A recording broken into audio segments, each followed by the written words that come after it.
A scholar has been beaten to death at the mouth of the Hong River by some unknown person, and his body is now lying at the bottom of the water. The Dragon King had the corpse brought in and laid before him. He took a careful look at it and said, "But this man was my benefactor. How could he have been murdered?" As the common saying goes, kindness should be paid by kindness. I must save his life today so that I may repay the kindness of yesterday. He at once issued an official dispatch, sending a yak to deliver it to the municipal deity and local spirit of Hongzhou, and asked for the soul of the scholar so that his life might be saved. The municipal deity and the local spirit in turn ordered the little demons to hand over the soul of Chen Guangrui to the yak, who led the soul back to the Water Crystal Palace for an audience with the Dragon King. "Scholar," asked the Dragon King, "what is your name? Where did you come from? Why did you come here, and for what reason were you beaten to death?" Guangrui saluted him and said, "This lowly student is named Chena, and my courtesy name is Guangrui. I am from the Hongnong district of Haizhou. As the unworthy Zhuangyun of the recent session of examination, I was appointed by the court to be governor of Jiangzhou, and I was going to my post with my wife. When I took a boat at the river, I did not expect the boatman, Liu Hong, to covet my wife and plot against me. He beat me to death and tossed out my body. I begged the great king to save me." Hearing these words, the Dragon King said, "So, that's it. Good sir, the golden carp that you released earlier was myself. You are my benefactor. You may be in dire difficulty at the moment, but is there any reason why I should not come to your assistance?" He therefore laid the body of Guangrui to one side, and put a preservative pearl in his mouth so that his body would not deteriorate but be reunited with his soul to avenge himself in the future.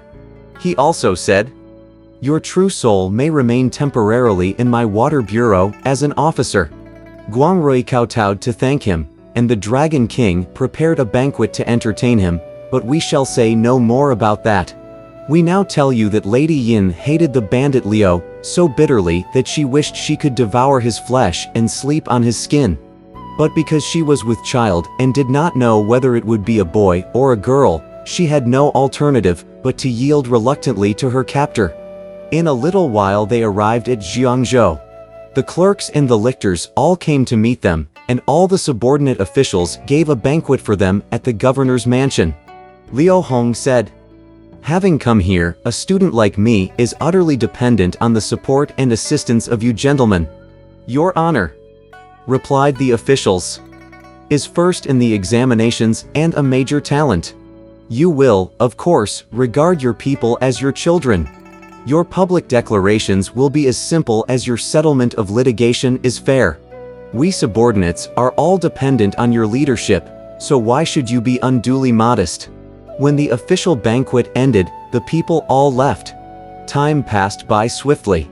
One day, Liu Hong went far away on official business, while Lady Ying at the mansion was thinking of her mother-in-law and her husband and sighing in the garden pavilion. Suddenly she was seized by tremendous fatigue and sharp pains in her belly. Falling unconscious to the ground, she gave birth to a son. Presently she heard someone whispering in her ear, "Mantangjiao, listen carefully to what I have to say. I am the star spirit of South Pole, who sends you this son by the express command of the Bodhisattva Guanyin. One day his name will be known far and wide, for he is not to be compared with an ordinary mortal. But when the bandit Liu returns, he will surely try to harm the child, and you must take care to protect him. Your husband has been rescued by the Dragon King. In the future, both of you will meet again, even as son and mother will be reunited.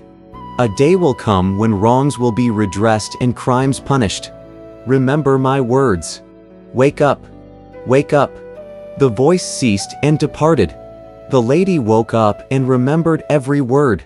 She clasped her son tightly to her but could devise no plan to protect him.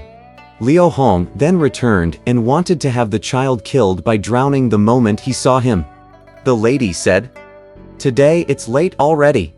Allow him to live till tomorrow and then have him thrown into the river. It was fortunate that Liu Hong was called away by urgent business the next morning. The lady thought to herself, "If this child is here when that bandit returns, his life is finished. I might as well abandon him now to the river, and let life or death take its own course. Perhaps heaven, taking pity on him, will send someone to his rescue and to have him cared for. Then we may have a chance to meet again." She was afraid, however, that future recognition would be difficult.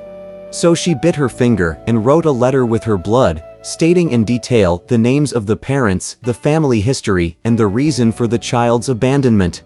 She also bit off a little toe from the child's left foot to establish a mark of his identity.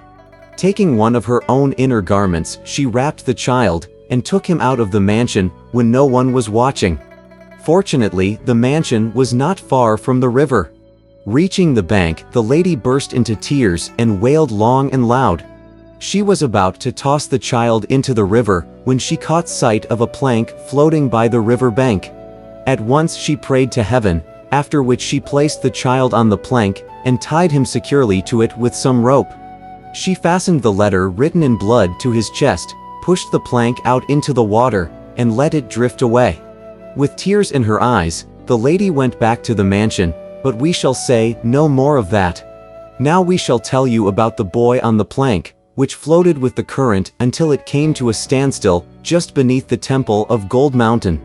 The abbot of this temple was called Monk Faming. In the cultivation of perfection and comprehension of truth, he had attained already the wondrous secret of birthlessness. He was sitting in meditation when all at once he heard an infant crying. Moved by this, he went quickly down to the river to have a look, and discovered the baby lying there on a plank at the edge of the water. The abbot quickly lifted him out of the water. When he read the letter in blood fastened to his chest, he learned of the child's origin. He then gave him the baby name River Float and arranged for someone to nurse and care for him, while he himself kept the letter written in blood safely hidden. Time passed by like an arrow, and the seasons like a weaver's shuttle. River Float soon reached his 18th year. The abbot had his hair shaved and asked him to join in the practice of austerities, giving him the religious name Shenzong. Having had his head touched and having received the commandments, Shenzong pursued the way with great determination. One day in late spring, the various monks gathered in the shade of pine trees were discussing the canons of Chun and debating the fine points of the mysteries. One feckless monk, who happened to have been completely outwitted by Shenzong's questions, shouted angrily, "You damnable beast! You don't even know your own name, and you are ignorant of your own parents. Why are you still hanging around here playing tricks on people?" When Shenzong heard such language of rebuke, he went into the temple and knelt before the master, saying with tears flowing from his eyes, "Though a human being born into this world receives his natural endowments from the forces of yin and yang and from the 5 phases, he is always nurtured by his parents. How can there be a person in this world who has no father or mother?" Repeatedly and piteously he begged for the names of his parents. The abbot said, "If you truly wish to seek your parents, you may follow me to my cell." Shenzong duly followed him to his cell, where, from the top of a heavy crossbeam, the abbot took down a small box. Opening the box, he took out a letter written in blood and an inner garment, and gave them to Shenzong. Only after he had unfolded the letter and read it did Shenzong learn the names of his parents and understand in detail the wrongs that had been done them. When Shenzong finished reading, he fell weeping to the floor, saying, "How can anyone be worthy to bear the name of man if he cannot avenge the wrongs done to his parents? For 18 years I have been ignorant of my true parents, and only this day have I learned that I have a mother. And yet, would I have even reached this day if my master had not saved me and cared for me? Permit your disciple to go seek my mother. Thereafter, I will rebuild this temple with an incense bowl on my head, and repay the profound kindness of my teacher. If you desire to seek your mother," said the master, "you may take this letter in blood and the inner garment with you. Go as a mendicant monk to the private quarters at the governor's mansion of Jiangzhou. You will then be able to meet your mother." Shenzhang followed the words of his master and went to Jiangzhou as a mendicant monk. It happened that Liu Hong was out on business, for heaven had planned that mother and child should meet. Shenzhang went straight to the door of the private quarters of the governor's mansion to beg for alms. Lady Ying, you see, had had a dream the night before in which she saw a waning moon become full again. She thought to herself, I have no news from my mother-in-law. My husband was murdered by this bandit. My son was thrown into the river. If by chance someone rescued him and had him cared for, he must be 18 by now. Perhaps heaven wished us to be reunited today. Who can tell? As she was pondering the matter in her heart, she suddenly heard someone reciting the scriptures outside her residence and crying repeatedly, alms, alms. At a convenient moment, the lady slipped out and asked him,